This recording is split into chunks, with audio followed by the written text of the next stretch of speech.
tell and roadie. Go tell and roadie. Oui, je suis en peignoir. Oui, je suis mal coiffé. Et oui, je vais tirer la tronche pendant toute la vidéo. Parce que ce film ne mérite pas mieux. Resident Evil chapitre final. Film réalisé, scénarisé et même produit par Paul W. S. Avec Milla Jovovich et le reste, on s'en fout parce que si vous avez suivi la saga Resident Evil, vous savez qu'on va se concentrer uniquement sur Milla Jovovich.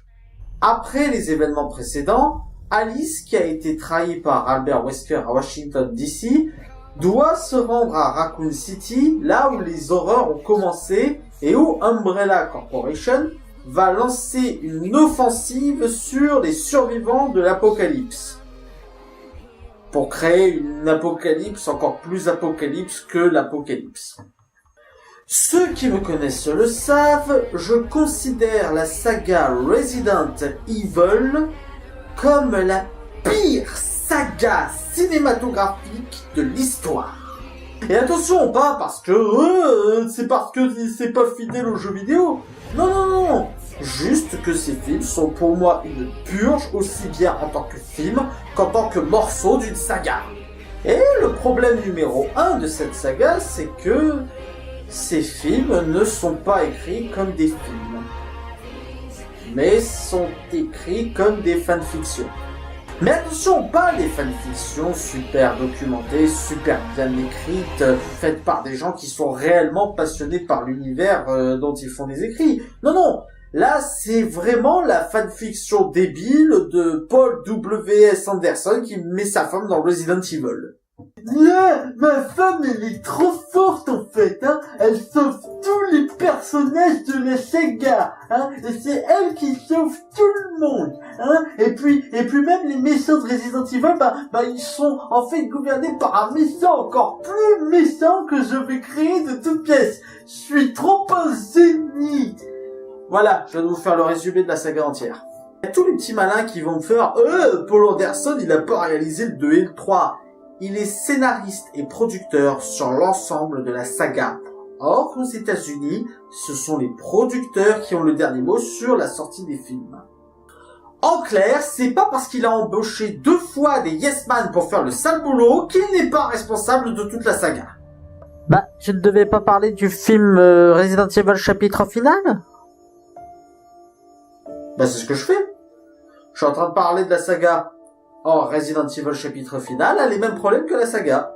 On se retrouve donc avec une Alice badass qui défonce tous les méchants à elle toute seule et qui sauve tout le monde et qui n'a aucun problème à prendre le contrôle d'un groupe qu'elle vient à peine de rencontrer et qui défonce le grand méchant qui était censé être l'être le plus puissant de l'univers. Le prochain qui me dit que Rey de Star Wars 7 est une Mary Sue, je le force à regarder la saga Resident Evil en boucle. Avec toute une bande de personnages dont on n'arrive même pas à retenir le nom lorsqu'ils viennent pas du jeu, parce qu'ils sont totalement insipides et qu'ils jouent comme des pieds. Le prochain qui me dit que Suicide Squad introduit mal ses personnages, je le force à regarder la saga Resident Evil en boucle. Et ensuite, un enchaînement de scènes débiles, avec aucune cohérence entre elles, et qui des fois sont des repompes entiers de jeux vidéo ou d'autres films.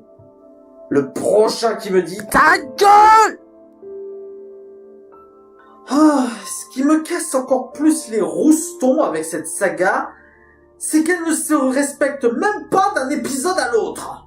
Le principe même d'une saga, c'est qu'elle conserve une certaine continuité, c'est qu'elle conserve un certain ordre et une certaine logique qui ne se contredira pas d'un épisode à l'autre. Certains vont me dire qu'il y a que ce film-là qui fait ça. Mais non, c'est comme ça depuis le début de la saga. Par exemple, dans ce film, on fait comme si on nous introduisait un antivirus. Alors qu'il y a un antivirus depuis l'épisode 1, et qu'on nous a resservi dans le 4. Et j'en vois déjà certains me dire Enfin, mais c'est pas possible ce que tu nous dis. S'il y avait un antivirus dans le 1, il n'y aurait pas dû y avoir une apocalypse zombie dans le 3. C'est bien, Billy. Tu viens de comprendre pourquoi Resident Evil 3, c'est de la merde. Et c'est comme ça durant toute la saga. C'est tellement mal foutu que chacun des films gère les transitions comme de la merde entre chaque film. Et d'ailleurs, à ceux qui ont vu Resident Evil 5, vous vous souvenez de la bataille finale qu'on nous promettait avec le plan avec l'invasion de zombies Bah vous pouvez vous brosser, parce qu'on n'en verra jamais aucun extrait. Elle est à peine évoquée. Bon, là c'est le dernier film, alors Anderson s'est lâché. En gros, tout ce qui se passe depuis le début de la saga, en fait, vous pouvez le jeter. Parce qu'en fait, Resident Evil chapitre final réécrit toute la saga. Ah non, mais c'est génial, hein. En gros, tout ce que tu as suivi pendant 5 films, c'était de la merde. Je vous jure que le film présente des choses comme ça. Bon, au final, si on prend par rapport au reste de la saga, est-ce que c'est effectivement le pire? Eh bien oui. Et ce pour 2 raisons. D'abord, les jumpscares. Bon, en soi, la saga n'a jamais su être une réelle saga horrifique. C'est juste une saga d'action et encore. Mais là, c'est pas que les jumpscares soient prévisibles ou mal foutus. Ils le sont, hein, c'est pas le souci. Mais en fait, le problème, c'est qu'il y en a trop. Qu'est-ce que j'entends par trop? Bah, ça.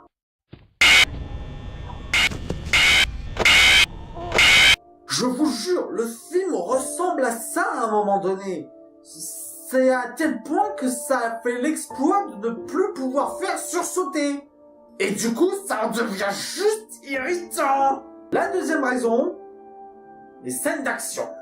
Jusqu'à présent, les scènes d'action étaient débiles et étaient juste là pour montrer à quel point Milla Jovovich était badass. Mais au moins, elles étaient visibles. Et ceux qui me parleront de la scène de combat contre Wesker dans le 4, c'est une repompe d'une scène de Resident Evil 5. Que la plupart de ceux qui ont aimé la saga cinématographique n'ont pas hésité à massacrer d'ailleurs. C'est marrant quand même que Durandal n'a pas été capable de relever ça alors qu'il est capable de dire tellement de merde de ce genre pour Star Wars 7. Pardon, ça m'a échappé. Mais là, les scènes d'action, mais elles sont d'un illisible. La caméra tremble tout le temps, le montage est épileptique, ça en devient vomitif. Vous imaginez une critique comme ça? C'est chiant, hein? Eh ben imaginez que c'est ce que j'ai subi pendant 2 heures. Alors maintenant, la grande question. Est-ce que ce film n'a vraiment que des défauts? Est-ce qu'il n'a aucune qualité?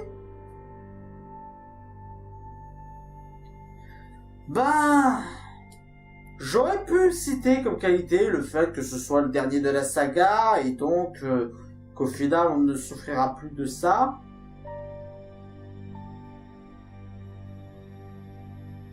Mais ce n'est pas le cas! Parce que la fin du film, c'est une fin ouverte!